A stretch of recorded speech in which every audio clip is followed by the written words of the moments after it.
Tonight is a matter that is hardly spoken about, while to others it remains a calamity that remains to be wiped out of the earth, while for others it remains a human rights issue.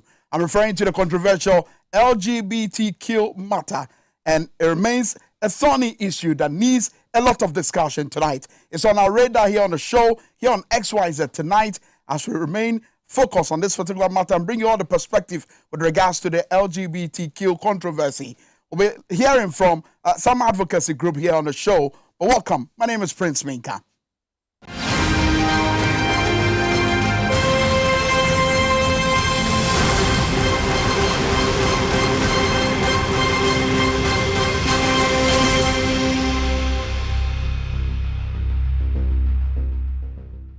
Well, XYZ tonight is live and interactive on our various social networking platform. On Facebook is TVXYZ. Follow us on YouTube on Waze or TV. Remember to hit the subscribe button if you're on YouTube, so that anytime we are on the air, you can get to enjoy our various programming here on TVXYZ.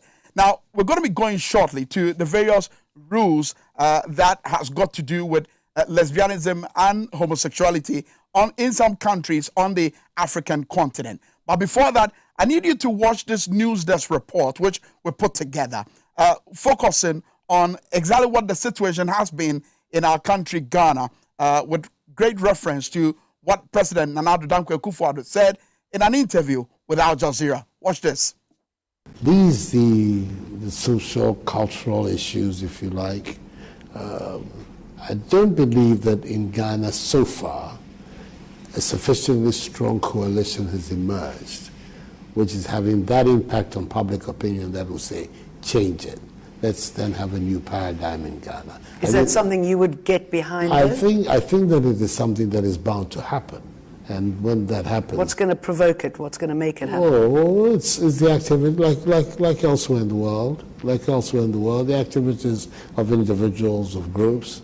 I grew up in England. I went to school as a young boy in England, and I grew up at a time in England when homosexuality was banned there. It was illegal, and I lived a period when British politicians thought it was anathema even to think about changing the law, and then suddenly the activities of individuals, of groups, a certain awareness, a certain development grew and grew and grew stronger, and it forced a change in law. I believe that those are the same processes that will bring about changes in our situation. That is the president of Ghana, Nana Addo Dankwa Akufo-Addo, giving a hint as to what will provoke the acceptance of gay and lesbian rights in Ghana. This is a sharp contrast to the stance taken by his predecessors, John Dramani Mahama and John Evansata Mills. I, as president of this nation, will never initiate or support any attempts to legalize homosexuality in Ghana. As a government, we will abide by the principles enshrined in our constitution, which constitution is supreme. Let me also say that whilst we acknowledge all the financial assistance and all the aid which has been given to us by our development partners, we will not accept any aid with strings attached. This controversy resurrected when the European Union in Ghana tweeted and commented on Facebook that Ghana had opened a community space for LGBTQ rights. Meanwhile, it has been reported that U.S. President Joe Biden has announced resettlement programs for LGBTQ, a juicy attraction that often lures young Ghanaians into this act. Yeah, there are gays in Ghana. There are some people. There are many gays in Ghana. Hey. But look at what Lash is in crown. People are talking about it in Ghana, and Bobrisky is earning money due to screams or selling. The National Coalition for Proper Human Sexual Rights and Family Values have been dropping clues about people in key positions that are leading this advocacy that is frowned upon by the Ghanaian society. Hip life artist Papi Kojo on TV3. I'm a homosexual man. It's not supposed to. Is that a joke? No, it's not. Why? Do you hate gay men? Not really. Because you make a lot of funny stuff, so I know you too well. Oh, yeah. I'm gay. So you never went out with Yvonne Olsen? I'm gay, bro. In Africa, there's always been resistance to attempts by Western powers to introduce gay and lesbian rights. The sexual organs of human beings are highly specialized. They are engineered for that purpose.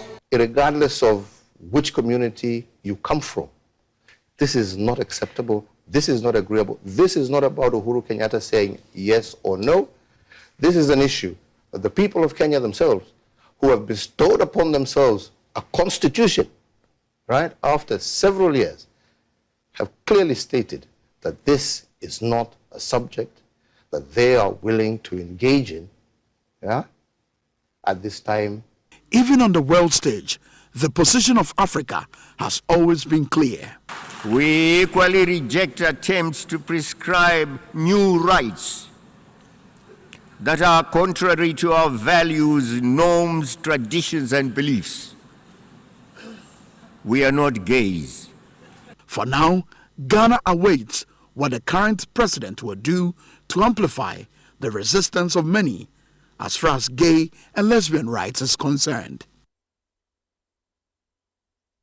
And we're delving more into that resistance that we spoke about in that news desk report, but let's just give you a fair idea of the various laws promulgated in various countries or some countries on the African continent with regards to LGBTQ. And we can start from Uganda, where they've got the Homosexuality Act 2014, and it's an act to prohibit any form of sexual relations between persons of the same sex, and also prohibit the promotion or recognition of such relations, and to provide for other related matters. That's for Uganda. Now, when we move to Kenya, there's also a law, and according to Articles 162 and 163, as well as 165 of the Kenyan Penal Code, male-to-male homosexual acts are illegal in Kenya.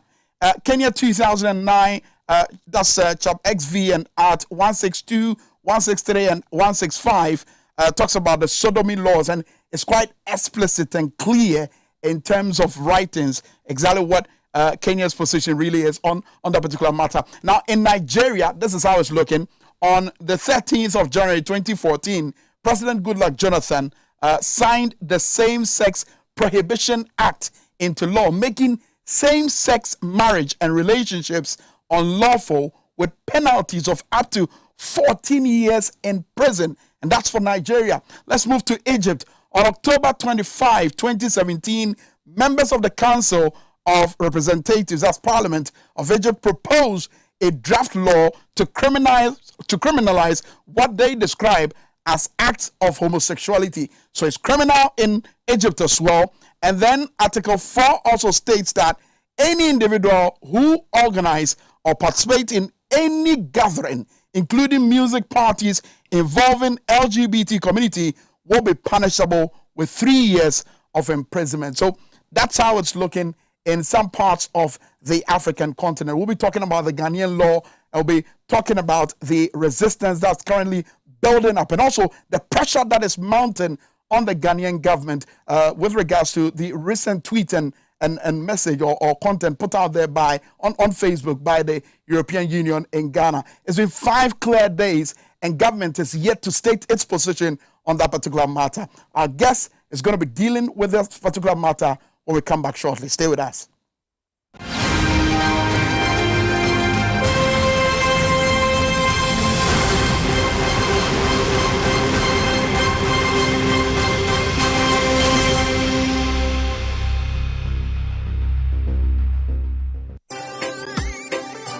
Kofi na sɛn habama to me saya die bia ɛna nka metina homa me yade yakumie. Oh, na den Health Alert Clinic die yɛde habama ɛne organic product nko a ɛna saya die. Be mane oba a wo ho ayamodene monko Health Alert Clinic. Health Alert Clinic die sɛ yɛ be ma wintimi mu adwuma yi menstrual disorder, hypertension, anase enam yade STDs. O wadu som yade bia ye betene te ɛde ama wo. Wɔsan so yɛ massaging ɛne physiotherapy. Ɔmo wɔ diagnostic machines ɛde hwehwɛ nipadua mu. San so na ultrasound 1. Health Alert Organic Shop on so honumwa organic products and kwa and omoto honum. Shisha yetra kwai. Ewo Medina Post Office. Yewo First Atlantic Bank no echi honumwa. Ewo Enkran. Freying. Ewo 0242 518893 and now 0242 518865. Health Alert Clinic. Go Heba.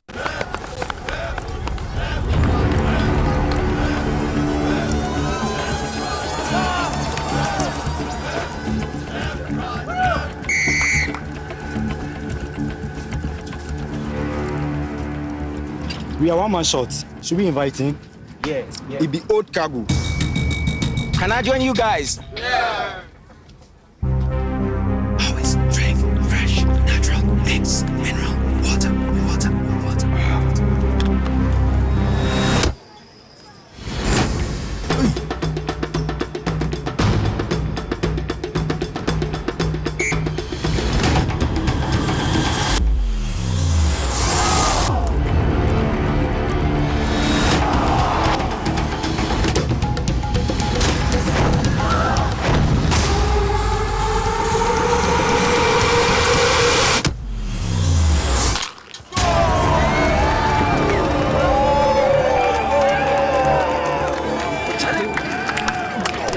Still got it. Always keep hydrated naturally. That's my secret. Manufactured with the primary aim of preserving nature's finest minerals necessary for a healthy mind and body. X Natural Mineral Water. Simply natural.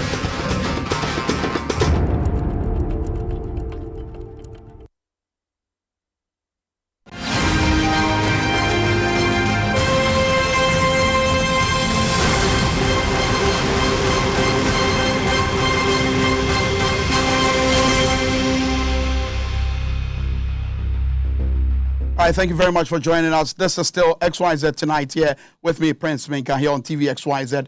Remember, the conversation is ongoing on Facebook, on TV XYZ, and also on Wazer TV. Line will be displayed on the screen shortly. We're getting into our discussion segment, and it's proudly brought to you by Health Alert Clinic. Tonight, our guest is a member of the Governing Council for the Coalition on Proper Human Sexual Rights and Family Values. Adam Senanu is a Governing Council member of that group, and they've been doing a hot advocacy, if you will, with regards to ensuring that the Ghanaian values takes out in as much as pressure continues to mount on the country Ghana and some parts of Africa with regards to LGBTQ. I want to say good evening to you, Adam, and welcome to the program. And thank you so much for having me. And this advocacy started when? The coalition has existed for quite a while, probably at least the last 3 years or so. So it's not a new advocacy. But specifically, it's just about making sure that ultimately guard the values that have founded this nation, have made us capable of, as it were, progressing as a society, and ensuring that we don't get ourselves where there's a new normal that undermines the social fabric of our society. And is there a new normal already? Because I'm saying this because some have argued that this has not just got to do with the Ghanaian norms and values, but it's also got to do with the rights and sexual preference of human beings as well. Well, I think that is a very disingenuous argument. I don't think this has to do with rights. We already respect the rights of all people, including the LGBTQI community. We see this as an issue of simply sometimes, and you see in jurisdictions like the US, when they stretch the issue of rights to say gun rights. That's not fundamental. Life, the right to life, the right to movement, right to association, right to speech, yes. But when we start stretching it, you get into a situation where you have chaos. People say gun rights, and then they go shooting people. We have a lot of young people dead. We have people saying, I have a right not to wear my masks. And then there's confusion. So we think that there's a sense in which there has been a stretching of the concept, and in some jurisdictions it's causing a lot of confusion. We don't want to see that happen. And as we talk about confusion and chaos, what chaos presumably can we see or can happen if we are to stay glued to or we have to focus on the rights of these individuals who are pushing for the need to, just go about and and be who they are, LGBTQI. As I've said, they already have the right. They have the right to access health. They have the right to move. They have the right to speak. And they're doing everything. But what about the right of choice? And they have the right of choice. We're only saying that don't begin to promote that practice. So there's a distinction that needs to be made. People respect whatever others do to the extent that your right doesn't begin to infringe on the rights of others. And we're saying that in the Ghanaian culture, 9 out of 10 Ghanaians say that this is a no. I led a study in 2015 where 88% of Ghanaians said this is a no. A subsequent survey by Asila about a year or two later, that's 2017, 2018, again said 87% said no. Okay, just hold that thought. You break that research down for us. Let me get on the line, bring in Bismarck Peter Kofi, who is an international relations expert. And I'm sure, Adam, you've been following that particular tweet and comment put out there by the European Union with regards to the Ghanaian community giving out its space to the LGBTQI community here in Ghana. It's been 5 clear days, and the government of the Republic of Ghana is yet to speak on this matter. Peter, as you join us in the conversation, good evening to you. What's the implication should Ghana speak on this particular issue raised by the European Union in Ghana? Yeah, good evening. Thank you for having me. May you please repeat your question once again? I was just saying that what would be the, diplomatic implications if Ghana should, go about holding the values and customs gavel or swing it around in as much as they are expected to speak to the issues raised by the European Union, of course, which just 5 clear days ago indicated that Ghana had given its community space to its to the lesbians and gays within this country. What will be the implications for Ghana, really? Should it speak on this matter? Yes, I think yes. I like the question asked, especially on the diplomatic implications. Let's take it on the angle of economics first. Across the globe, countries enters into treaty, or we say a globalized kind of treaties for culture, or it's a cultural, economic, and political rights. Now, there are 2 international covenants. That is one for the cultural and one for the political rights. And then when you move away from that aspect of international human rights covenants, then we come to other diplomatic issues under Vienna Convention, where countries are supposed to have that kind of a globalized system, or to say a global village. So it simply means that if Ghana goes to stop these kind of launching of LGBTQ offices, already European Union won't just stand up and set up the office. That is one thing. They won't just stand up and set up. They will follow the legal rules of the country. Diplomatically, we say that a diplomat in a country, for example, have certain immunities. It means that the laws of your land, to some extent, do not bind them. So once your law do not bind them, they can take up certain actions, but those actions should fall within international laws, not your domestic laws. But for you to set up an office here, it is either it is registered as an international office or it is registered as a local office. The situation where it is registered as an international office, that it means that there is this international registration that goes with either an international NGO, whether kind of limited guarantee. It depends on the kind of registration that the office went through. If it's a domestic one, that means you need only Ghanaians. Ghanaians to do the registration without having any white or diplomatic individuals on it. So currently, we do not know how the office was registered, either international registration or local registration. We are yet to find out. Now, the implication economically is that, diplomatically, Ghana works with the European Union. They have taken lots of loans in terms of concessional and non-concessional loans from the European Union. There are a lot of aids coming into the country. Again, these LGBTQ, the members in these groups, most of them are also foreigners. They travel down here to meet their partners. They come with foreign remittance they come with investment. Now, should you make your laws draconian, laws that could drive away LGBTQ investors, the implications will be of you not also sustaining your city dollar appreciations and depreciations because of investments might be going down the drain because your laws are not accommodating. Peter, So, for the sake of time, if you can hear me, Peter, I mean, for the sake of time, look, regardless of whatever economic implications that exist for a sovereign country like Ghana, we also have our values and customs. Now, if we are to hold that in high esteem and say, look, regardless of the implications, we stand by it, we're not accepting any form of gayism or lesbianism in the country, as indicated by President John Evans Atta Mills of blessed memory, and of course, subtly indicated by President Nana Addo Dankwa Akufo-Addo. What implications would that be to, the relations between Ghana and the European Union? Yeah, so if you talk about the values, right, no matter how your values are, they are so enshrined in your laws. Okay, so if you read Chapter 5 of the Constitution of Ghana, that talks about the fundamental human rights of all persons.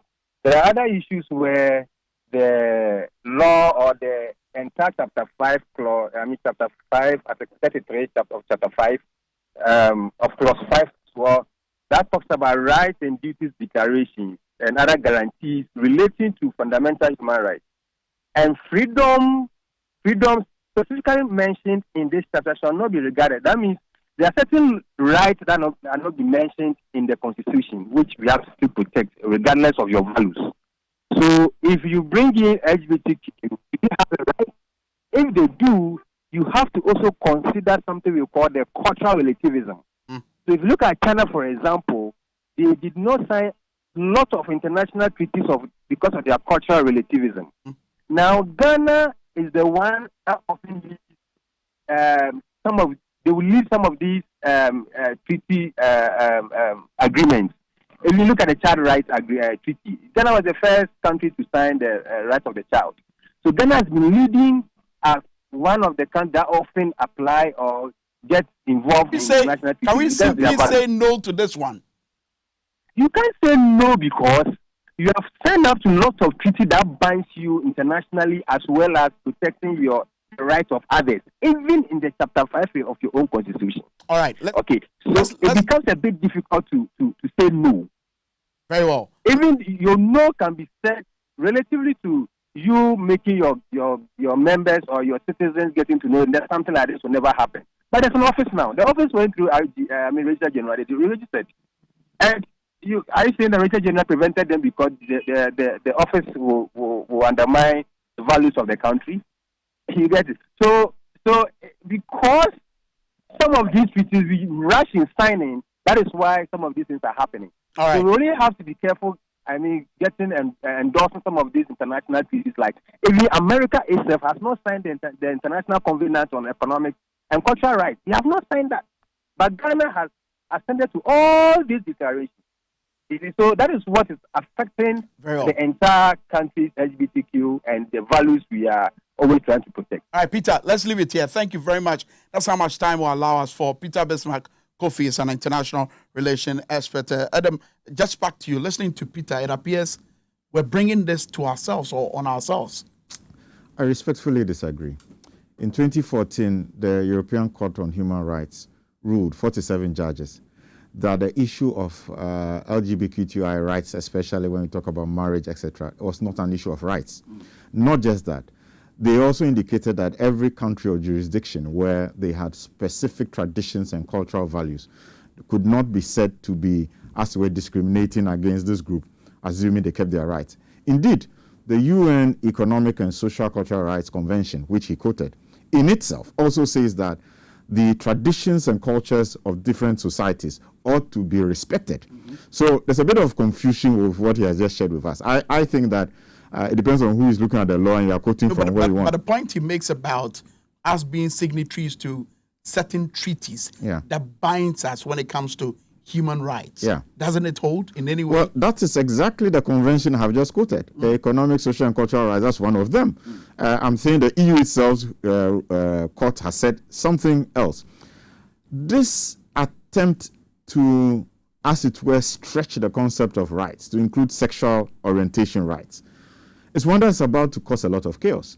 Because if, for example, those who smoke marijuana suddenly say, I have a right, and therefore I'm associating, and it's a right that should be expected. These are not fundamental rights. That's the point. Why is it a right elsewhere, but not a right in Africa? Well, I don't think it's even just Africa. The other continents where this also is an issue. It's not just Africa, in Asia as well. And if you take the African continent, to say Nigeria, Egypt, Kenya, and what have you already have explicitly said that this is a no.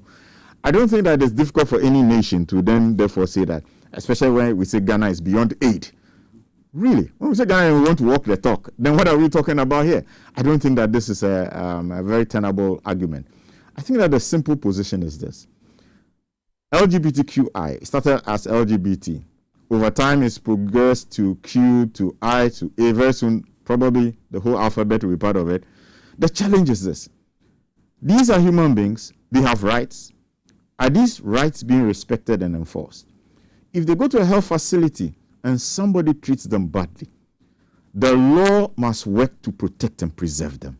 If they get into a trotro or some bus and somebody begins to suggest that because of how they are dressed or how they look, they are treated badly, those people should be brought to book. They should not be treated badly anywhere, no form of violence. I think that is respect for one another, which should govern everything. I don't see a rights issue here because it becomes confusing when somebody's practice. So let's take a group of bed wetters. So very soon we say that we believe there's a right to wet the bed. And so we are forming an association. That's going to become a real kind of ridiculous situation. So the position is simple. They have rights. We respect all the rights except the issue of practicing something that in our culture we have very good reason to say this is a no. But if there's a fair appreciation of the African culture and values, why then do we remain an attraction point to all these? I mean, I've just indicated to you, and of course you are aware, that it's been 5 clear days since the European Union wrote on Facebook and indicated on Twitter that we've opened our community space to the practice of LGBTI. Why are we attracting this pressure on us? Well, because there's a strategy. Wherever strategy there's a strategy by the LGBTQI community to push hard to make sure that various jurisdictions begin to, as it were, accept and normalize what they do. But not Ghana. When 9 out of 10 people say this is a no. It doesn't matter how loud you are on radio, on TV. Let's remember that good policy, good law emanates from the people. A law or a policy and its legitimacy is dependent on the level of participation and ownership of the people. And if the Ghanaian people say that, look, we have a difficulty with this because medically we have all the research to show, whether it's the 2019 National HIV/AIDS report that shows that amongst MSM, men sleeping with men, that's the highest level of AIDS you find, prevalence. Even though in a 5-year period, in the general population of heterosexuals, the level of HIV/AIDS is going down. It is increasing in the population that has MSM, etc. So these are issues of concerns. You go to FIVES units, go and talk to them about what is happening, the impact of all these actions. And so we are saying, from a medical point of view, from a cultural point of view, because our culture and our belief system say that these things bring curses on the land. We are saying we don't want this land to move from being a blessed land to a cursed land. So it's a cultural belief issue. All these things, plus the law itself, and the issue of natural versus unnatural is clear. Natural because the vagina is designed to be elastic to be able to accommodate any organ, male organ of any size, whereas the anal sphincter is rigid. It gets ruptured when you put too much pressure on it. And that's what leads to the problems we have, horrific issues with the muscles and tissues at that side of people's bodies. So these are issues we should not sweep under the carpet as we talk about this. But again, I go back to appreciation of all this, and it doesn't look as though it is lost on us. I mean, we've got all the great minds in Ghana as far as the various health experts are concerned.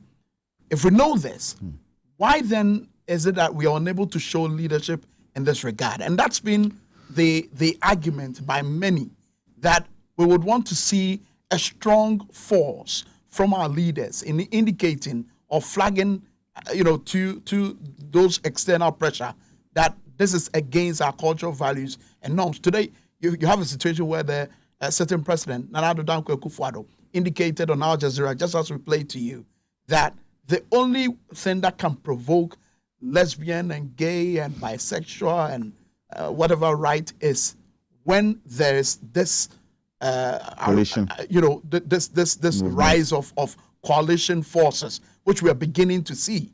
So clearly, leadership is lost on us, is it? Well, I'll talk about 3 levels of leadership. I think that in the vetting process, we've seen one level of leadership where the incoming Attorney General, Godfrey Dame, has spoken categorically. This is a no. He has a purview over the law and prosecuting issues. But flip the other side of the coin, he talks about a free will society. Godfrey Dame. Well, on one hand, I think it was much more leaning towards the issue of the fact that the law as it is clearly says that this is a no. We also had Adwoa Safo speak to this. We had Kojo Opong Nkrumah speak to this. We had Madam Boche speak to this, and so on and so forth. So, but what about the arrowhead? The president of the I'm talking about 3 levels. So that's one level. Now the second level is over the weekend, and I kind of gleaned from as you were speaking that maybe you haven't heard that the office that was open has been closed. Well, your executive director indicated that information reaching him. Yes. But the presidency hasn't spoken on it. Well, that's a fact. Yes, that's true. So I'm just saying there's a second level of leadership which shows that. But Moses Famoni does not work for the president. No, I'm not talking about Moses Famoni. I'm just saying that information came by virtue of the fact that the presidency has told us that certain actions were done over the weekend. Told you. Well, has he told the nation? Well, who knows whether tomorrow you will hear that message? Why should it take more than 5 days? I think you have a legitimate question. I think Aren't you worried as I am? There's a bit of stalling, and one would want government to be very upfront on this issue. But is that not the situation? When there's stalling, is that not when we get to read meanings into all this and say perhaps someone has succumbed to a certain pressure? Well, yes and no. I think that for me, the first thing is that we should validate whether the office has actually been closed. Because if it's been closed, then that's already a good step, which the majority would align with. Oh, now, you mean closure of the office will end the pressure? No, it won't. That would be a good step. That's what I said. It's a good step in the right direction. For us, the next thing would be working along with all the other voices to ensure that our law becomes so comprehensive, like what you see in Nigeria, what you showed us in Egypt, and what you showed us in Kenya, that we don't come back to the table having to deliberate and spend time trying to argue something that all of us are like 9 out of 10 of us are saying this is a no. If there's a minority group, we're going to respect their human rights. We are not going to allow anyone to antagonize, to violate them, etc. That should not happen. But at the same time, we don't want a situation where they are openly, publicly canvassing our children and other people and say, come join us, we are here to stay. No. And so that said, we should. No. So I'm saying, no. What I'm pointing out is that beyond that, we actually need to put a lot more pressure under the legislature and under this government. Pressure in what form? Pressure in the sense of advocating for a comprehensive legal regime that covers all the issues that are relevant to us in this context. So you mean our laws are silent on this? No, there's the unnatural carnal knowledge. Exactly. But that and its interpretation would speak more to gayism than the lesbianism, bisexual, that's unnatural, isn't it? What's unnatural? I mean, lesbianism. No. Where's the carnal knowledge? And to the extent that the law takes the British interpretation, which is penal penetration. Yes. So when you look at the penal penetration, it limits it to probably gayism. So everything else would be left out. And those are issues that we need to look at. So insertion of fingers cannot be seen as penal penetration? Well, penal will certainly not qualify as finger, whatever. I don't think that in terms of the English language, even whether that technically would qualify. So there's a limitation to the law as it is now, and that's clear. Even though our culture and our beliefs are also part of our law. So that's what Article, I think, 11 or 12 says. Yes. So to that extent, one could argue in court that our culture and belief systems abhor these things and say that's a no. And that also allows us to then take someone to court and say, no, what you're doing is wrong. However, it is much better to have a legal framework that is absolutely clear on this issue so that we don't spend time having to try and figure out, is the judge going to rule this way or that way, and is it going to incense all of us because our sensibilities have been negatively impacted? So in terms of the clarity that we are looking for, as far as our laws are concerned, are we looking at a situation where, we have it as in what pertains in Nigeria and Kenya, where it says straightforward that gayism and lesbianism is a no-no? Is that what we are looking for? I think we should follow the Nigerian model, and let it be so clear that we are not going back and forth.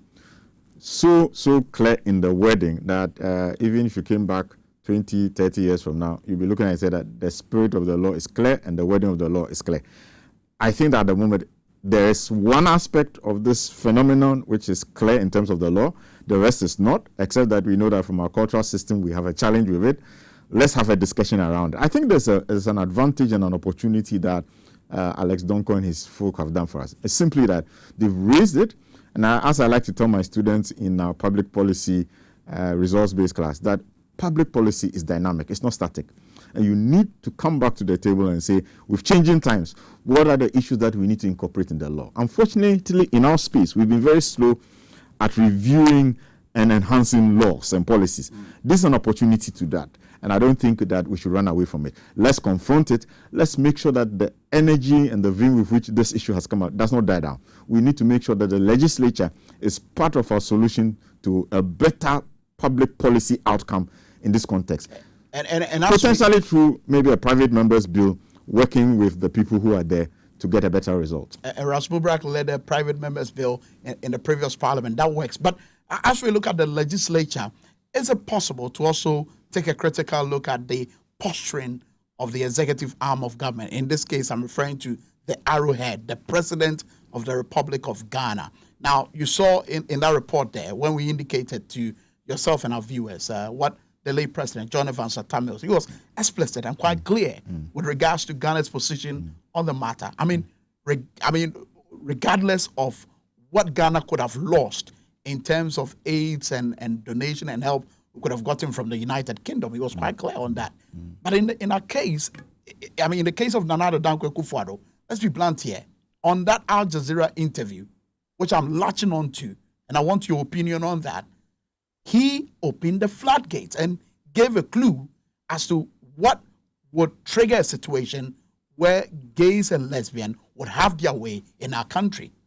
Well, Prince, I think that you've come back to this issue several times. Obviously, it's something you're very passionate about. And yes, our president could have been more affirmative, more assertive in terms of how he languaged the issue, how he articulated what he was saying, to the extent of saying that from our cultural and beliefs, as you saw Kenyatta do, and say that, look, the Kenyan people have a certain position on this matter. We don't always, when we're on public platforms, articulate issues very well. I'm not always very fluent and able to coherently articulate things that are on my mind. So we may look at the past and say, okay, the president failed on that occasion to make it clear. I think he has an opportunity now. So like you, I'll be looking forward eagerly to having our president speak again on this matter, and this time around make it categoric, just like Atta-Mills did. And I think that many of us will be delighted to hear him speak that way. But the implications are also obvious. For a sovereign country that depends on donors and aids and of course loans and all that, are we ready for it? Well, as I said, we're dealing with a powerful group here. Let's walk the talk. Ghana beyond aid. We said it. Let's work it. And honestly, when I look at Ghana, it's not a lack of human resource. It's not a lack of natural resources. I think that sometimes we've been too eager to take the shortcut, look for external ways of raising resources when internally those resources are available. I think that our domestic revenue situation in terms of the resource envelope is more about how we have engaged our citizenry. We have probably 70% of our population in the informal sector, not properly captured within the tax net and bracket, and therefore that money doesn't actually come into the coffers. I think that if we engage our people much better, if we had systems where right from kindergarten to primary school, people have tax identification numbers, etc., would have a larger resource base from which to launch some of the things we want to do. And then we will not need to depend on external parties. As far as I'm concerned, this is not an issue of we have to worry about the external people. Let's focus on our own, let's focus on our natural resources, let's focus on our human resource potential. And I'm quite sure this country can make it. One other aspect that we should also look at is, of course, poverty. And just as we indicated in that piece that we showed a while ago. And of course, I know you've been interacting with a number of people who are into this act, and perhaps you've had some of them confess to you that, look, bread and butter issue for which we've had to engage ourselves in this act. How do we solve that problem? Is it an easy task? Is it something we could just swing the magic wand and poof, we have it done? Prince, that's a very important question you've raised there. And it's one of the reasons why, even in terms of looking at a more comprehensive law, the policy must include mechanisms to help people within that population.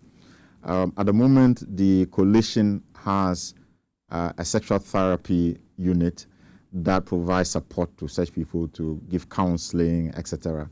And we have had large numbers, 400 plus people going through. It helps to, as it were, rehabilitate and support them to get out of something that many of them believe that, look, I can do much better with myself. I think that if we're doing a public policy on this issue, we need to look at all kind of support-based resources, training, retraining, counseling, societal and community support, whatever it would take, because you have a lot of very talented people, a lot of very, and it's not about the practices. They are just human beings that are looking to also move ahead. So that's a very important question, and I don't think that we should just be looking at it from, okay, we want a law. No, we want a law that is comprehensive, that also supports our own to do very well wherever they find themselves. It doesn't matter which part of the population they are members of. All right, very well. Adam, I want to have you hold on to that thought. When we return, Adam, there's a bombshell that Moses Formoni dropped with regards to some high-profile names. And I would want to link that question to the use of, celebrity endorsement and how that becomes a barrier in as much as you're on a quest to end this. You're watching XYZ Tonight. I'll read some of your messages. Stay with us.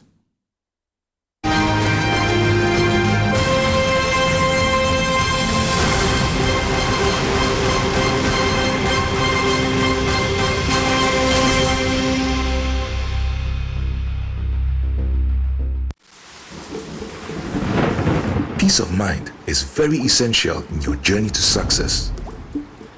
For our Kwesi Papa, peace of mind means having a proper covering over his family. Literally. For Araba, aka Injection Mama, it's about having the funds to complete her advanced nursing course. And as for Corporal Odami, it's as simple as reporting on time for his shifts. Sometimes all you need is a simple push. At Needs Microfinance, we have tailor-made loan packages for salaried workers under the Controller General's Department. With the low interest rate and quick wahala-free process, you are guaranteed of a timely solution to get back that peace of mind, literally in 30 minutes.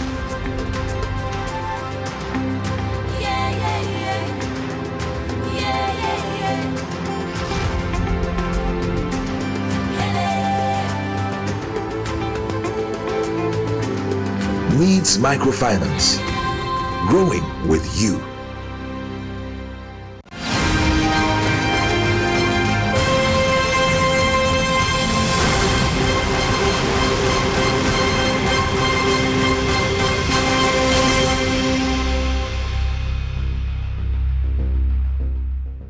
We're back. XYZ Tonight is also live on Facebook, on, of course, YouTube as well, on Ways or TV. Your comments and your messages are coming through on our WhatsApp line. This one reads, I am Bright Kwekubuatin from Tema. LGBTQI is unacceptable and a way of life which cannot be tolerated in Ghana for now or ever. Ghana just need to face this act with unification of civil rights groups as well as religion, culture, and government. It is such a very important strategy that will help us in the wake of the pressure. Let me move to other messages. This one here says, if President Nana Addo Dankwa Akufo-Addo is legalizing, well, of course, the president has indicated that, but I'm sure you're reading from the commentary earlier that if we are on the path to legalizing homosexuality, then the president would have failed or should make it explicitly clear to the people of Ghana. That's a message you've just put out there. This one here says, did I hear Bismarck say we cannot stop it? I'm so disappointed in him. How can people with same sex marry each other? Are we animals?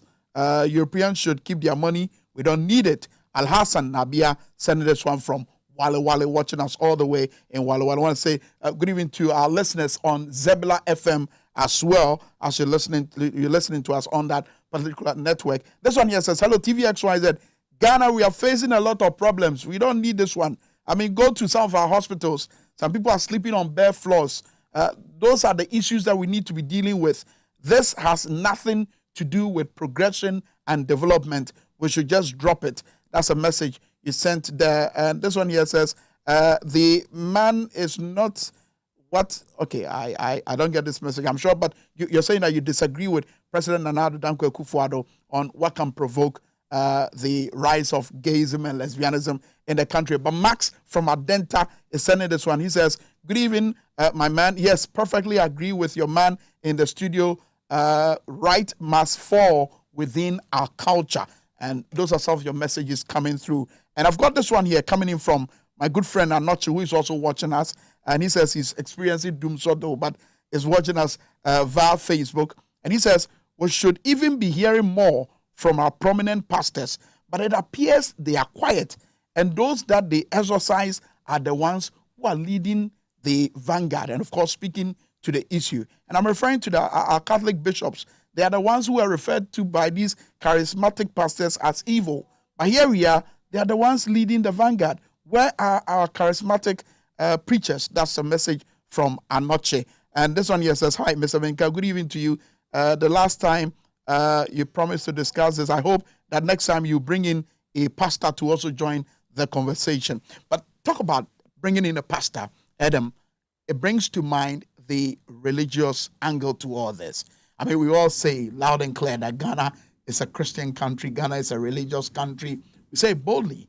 But ever since this incident, of course, the news about LGBT community setting up an office in this country, little has been heard, from the Christian Council, the Peace Council.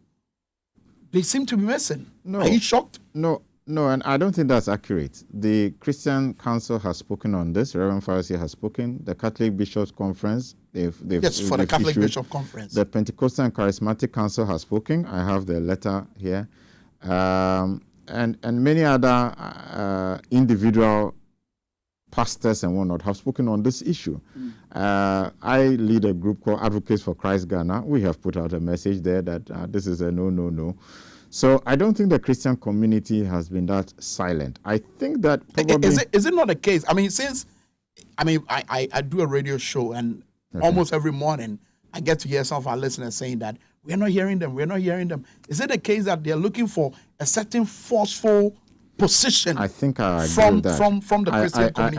And I think there's an expectation maybe that our Christian leaders must recognize and do something about. I think that we probably should say, Christian leaders, look, over the next 2 weeks, use your pulpits, use whatever programs you have on radio, and make this clear. Make this an issue that doesn't make people think that what's happening? Where are Christian leaders? I think that's a very valid point that has been raised there, and we need to take it up.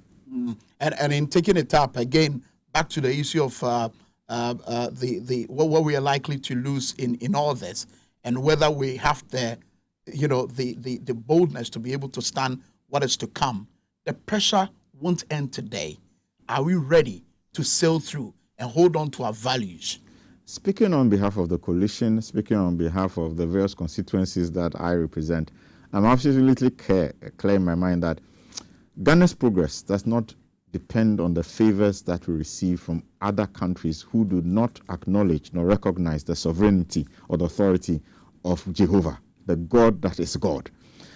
If we begin to think that our progress depends on people like that and jurisdictions like that, we are already doomed. The European Union just showed you that. Oh no, they haven't showed us that. It was simple and swift. No. The fact that they have come to support one small office which has already been closed down. And indicate that you've opened your space. Well, they are not going to have it. They are just not going to have it because the Ghanaian people have said no. We'll continue to say no. And they're going to find that this place is too hot for them.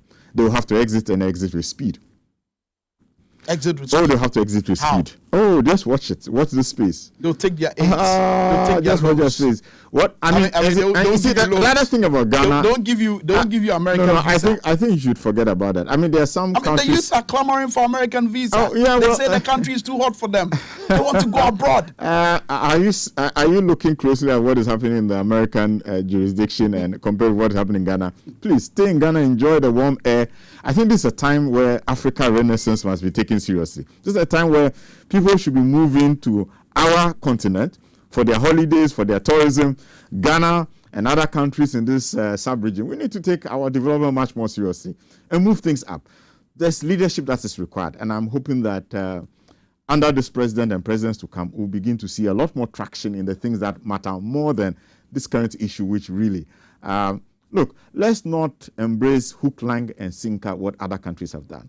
You can watch how their democracies have grown, the kind of rut they found themselves in where there's not much progress and people are dissatisfied there. Let's not just follow them. Let's look at our own system, our own context, and develop something that works for our people, that moves us forward. And one of the things that is certainly not going to add any value to moving forward is this whole phenomenon of LGBTQI. Celebrities are endorsing this. You have One Love Kobolo, who indicates to Ghanaians that, look, if you find a man and a man kissing, it does not in any way affect the potholes on our roads. So literally go to hell. What does that mean? Well, they've got followings too. I mean, that's the beauty of the kaleidoscope of the tapestry of society. You have different voices doing different things. I don't think we should get alarmed because a few celebrities to a particular line. Let's leave them to continue speaking. To the extent that the majority of Ghanaians have a clear understanding of what they want to see in this society. But they've got the numbers. Who has the numbers? The celebrities. I mean, no, they've got the young people on their side. They watch them. They listen to them. No, they watch them and listen to them, but they don't have them. They'll jump to their music, but they don't have them. You even have TV contents that have gay and lesbianism elements. Yes. All of our TV stations. That's absolutely true. But they don't have our youth yet. They don't have them. But your children are watching them. I mean, it's not about censorship. It's not about suddenly saying that we will not allow ABC. It's about the values you nurture your children with and as they grow up. So we all grew up in a system where, well, there was still pornography, but we're nurtured with a certain value system where, okay, this is pornography. Even if I see it once, twice, I'm not going to make a habit of looking at it. Then it becomes something that must characterize my life. So we need to pay more attention to educational content, family value systems, how we are grooming people up so that irrespective of what the world throws at us or our children, they're able to withstand that and still stand tall. That is the way to go. It's not about censoring them. So allow the One Loves Kubolos. Today he called me King Herod and I'm a Terminator on another program, and I laughed about it. That is the beauty of life in society. We are not going to get frightened because they exist. We are not going to allow their comments to overwhelm us. But the fact of the matter is, let's make sure that each generation of Ghanaians understand what values that are core to us. Integrity, hard work, honesty, respect for one another. That's the way to go. We are not going to allow things that we are clear in our mind that from our cultural context, our spiritual and religious context, they're going to bring curses on the land. Let's not, as it were, embrace those. But at the same time, even as we engage them, we are not going to insult them, disrespect them, or antagonize them. We'll do what is best for Ghana at all times. And that's what the coalition stands for. That's what I stand for. And I'm quite sure that's what you also stand for. Absolutely. Yeah. You built an anticipation in me, and I'm sure most of our viewers as well, when you indicated that we should be looking forward to what President Nana Addo Dankwa Akufo-Addo would say on this particular matter. Specifically, what do you want to hear him say? Well, we would like His Excellency Nana Addo Akufo-Addo to tell us that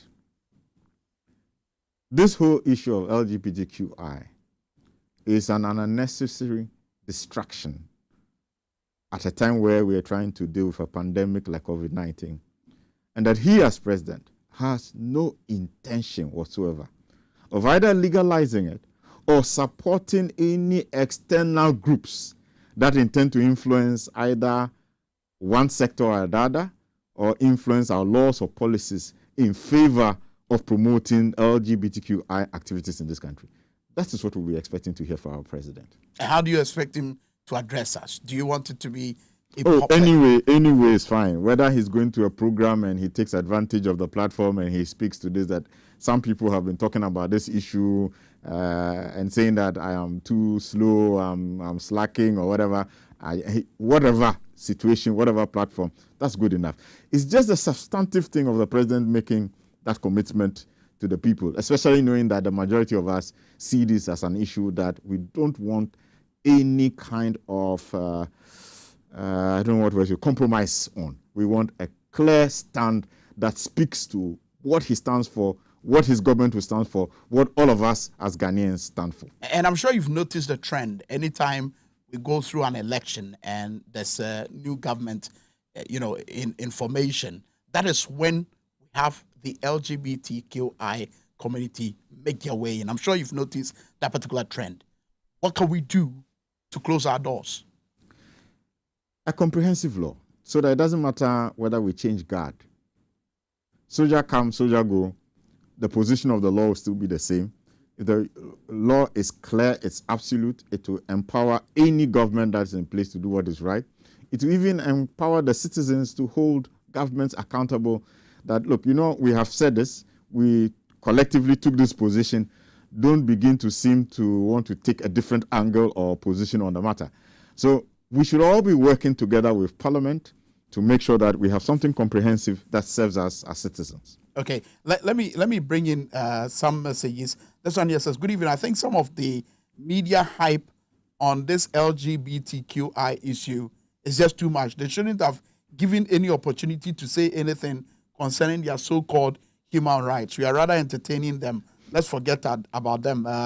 That's from Dasomono Japatha, who is sending this one from Adansi Chrebabi.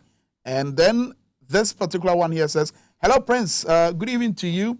Ghana should not exchange our godly, traditional, cultural values for foreign aids in order to allow these ungodly taboos of brother gayism and his sister lesbianism in the name of human rights and freedom. It's simply unacceptable. And that's coming in from Afrakomaba Nana Kwame, Japan, sending this particular message. Let me bring in this particular one, which says, please, I want to let people know that when God destroyed this world with water, he didn't do it because of our sins, but rather because of the corrupt nature of humanity. Let us all remember that corruption begets destruction from our God. This one here says, the Europeans have their own culture, while we Africans have ours too. So there's no way or any excuse that we should be accepting this kind of sinful act. That's from McDad, who's also watching us from Tamale. And Adam, before you go, I'm sure your last words will be in order, especially when my good friend Benjamin Asuman, who's also a policy advocate, says that, look, the only way to respond to the European is by telling them to accept polygamy. If they want us to accept gayism. What do you say? No, I wouldn't go down that road with him. My faith as a Christian, we don't even promote polygamy, so that would not work. But truly, all the work I've done, and I've been in consulting 20 years plus and traveled, there's no way that the Western democracies and their citizens are much more brilliant, much more capable, much more effective than we are. We have everything to stand toe-to-toe with them. Perhaps this pandemic and the current set of circumstances provide for us a unique opportunity to begin to rise up to the pedestal where we should have found ourselves long ago. Let's not see this as challenge, difficult times. Let's see it as opportunity to hold hands together to say that let's make Ghana the comfortable place that we can all stay and let them rather come here. Let's not allow the EU, and who is the EU? Honestly speaking, look, a few years ago, the EU was insisting that we should sign Africa should sign a certain type of trade partnership with them under the AU. The chairman of the AU told them that, no, we are not signing those partnerships because Africa is the place where you're going to need all the resources. Over 3/4 of the resources required for industry and all the key things across the globe is found in Africa. And so they would need to negotiate with us. This is the time to stand on what we have and make it difficult for anybody to come and say they are calling the shots here. They have no right to call the shots here. Let's call the shots and tell them, go sleep in your country. We are here, we'll develop Africa, we'll develop Ghana, and we'll surely make it. And that's Adam Senano there. And thank you very much thank you for joining us on XYZ tonight. Thank you for watching as well. We'll catch you on Wednesday with another exciting edition of XYZ Tonight. I am Prince Minka. Let the conversation begin.